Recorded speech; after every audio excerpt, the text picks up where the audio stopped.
Hi అండి, అందరికీ good morning. ఉసిరికాయలు చూడండి ఎంత ఫ్రెష్గా ఉన్నాయో. ఈ మొన్న కార్తీక పౌర్ణమి రోజు తీసుకున్నా. కొన్ని సైజు పెద్దగా ఉన్నాయి తీసి దేవుడి దగ్గర అయితే ఉసిరి దీపాలు పెట్టిన. ఈ కొన్ని ఉన్నాయి. ఇవి అయితే ఈరోజు పచ్చడి పెడుతున్నా. కార్తీక మాసంలో ఎక్కువ ఉసిరికాయలు వస్తాయి కదా, ఈ టైంలో పచ్చడి పెట్టుకొని వేడివేడి అన్నంలో ఉసిరికాయ పచ్చడి వేసుకొని తింటే టేస్ట్ మాత్రం సూపర్గా ఉంటుంది. నాకైతే ఇట్లా చాలా ఇష్టం ఈ పచ్చడి. ఇక్కడైతే జీలకర్ర మెంతులు వేస్తున్నా. ఈ జీలకర్ర మెంతుల్ని మాడకుండా ఇట్లా కలుపుతూ రెడ్ కలర్ వచ్చేంత వరకు వేయించుకోవాలి. ఈ పొడి వేసుకుంటున్నాయి కదా, టేస్ట్ సూపర్ ఉండేది చట్నీ. ఈటేమో ఉసిరికాయల నూనె లేపుతున్నా. ఇవి కూడా కలుపుకోవాలి. స్లోగా కలుపుతూ రెడ్ కలర్ వచ్చేంత వరకు కలుపుతూ నూనెలో వేపుకోవాలి. ఇక్కడ కలర్ చూడండి చేంజ్ అవుతుంది కదా, అట్లనే కలపాలి. ఇదంతా పచ్చడి అంత టైం కలిసి కూడా 5 నిమిషాలు పట్టదండి. 5 నిమిషాలు ఉసిరికాయ పచ్చడి రెడీ చేసుకోవచ్చు. ఇలా అయితే కలుపుతూ ఉన్నా.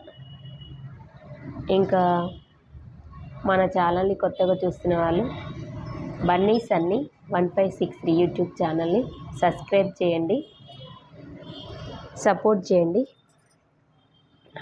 ఉసిరికాయలు చూడండి నూనె లేగుతున్నాయి, ఇప్పుడే కలర్ వస్తున్నాయి. ఒక 2 నిమిషాలు అయితే అయిపోతుంది. ఉసిరికాయ పచ్చడి అయితే నేను ఇలా పెడుతున్నా. మీరు ఎలా పెడతారో కామెంట్ చేయండి. ఇక్కడ జీలకర్ర మెంతులు అయితే నేను ఈ చిన్న రోలు ఉంటుంది కదా, దాంట్లో పొడిగా చేసుకున్నా. ఇటేమో ఒక మిక్సీ జార్ తీసుకొని దాంట్లో కొంచెం కారం వేసుకొని, కొంచెం ఉప్పు వేసుకొని, కొన్ని ఎల్లిపాయలు, కొంచెం జీలకర్ర ఇవన్నీ వేసుకొని ఇప్పుడైతే మిక్సీ పట్టుకుందాం. ఇక్కడ మిక్సీ పట్టుకుంటున్నా. ఉసిరికాయలు చూడండి ఇప్పుడైతే వేగినాయి, మంచి దూరగా అయినాయి. పచ్చడి అయితే నేను మా అమ్మ పెట్టినట్టే పెడతా. నేను కర్రీస్ అయినా సరే, పచ్చడి అయినా సరే, ఏదైనా మా అమ్మలాగానే చేస్తా. ఎవరైనా సరే వాళ్ళ అమ్మలాగా నేర్చుకుంటారు, వాళ్ళ అమ్మలాగానే చేస్తారు కదా. ఎవరైనా అంతే, అమ్మ కాంచి నేర్చుకుంటారు వంటలు. ఉసిరికాయలు అయితే మంచి నూనెలో మగ్గినాయి. ఇప్పుడు ఉప్పు కారం వేసుకుందాం.